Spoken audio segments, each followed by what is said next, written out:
Pasakay. Ano ba yan? Eh! Hoy, Ala. jowa yan.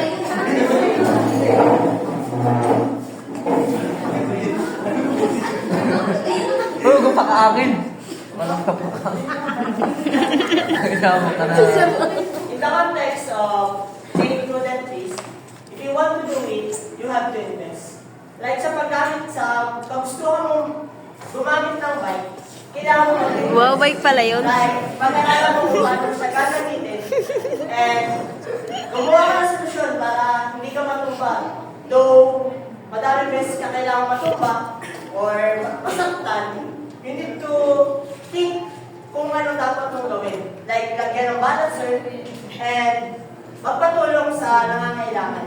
Like sa pag-guide sa ginamit nito, patos na to. Bibili ka nito.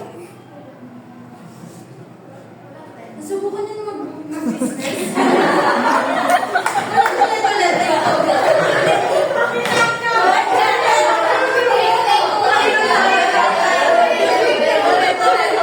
Wala na ako pero bibili ka sa patos na to. Alam niyo ba kung ano yung ginawa niya? That is business. That is taking risk. And taking risk in a business doesn't only define yung pagpupuhunan natin. Dapat nagpupuhunan din tayo doon ng time, effort, and money, of course. Hindi lang din sa kapag nag-take tayo ng risk when it comes to business, hindi laging panalo tayo, hindi laging paldo, hindi laging sa Wow, pera. paldo. Hindi laging maganda yung tubo natin. Dahil may mga pagkakataon na nalulugi din tayo. May mga nangungutang pa nga tapos hindi naman agad binabayaran. Which is hindi natin nakukuha agad pagpupunan.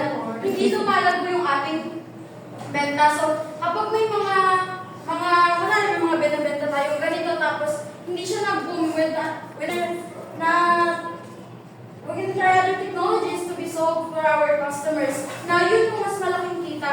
And that is taking risk and we have to try it for our future to be success.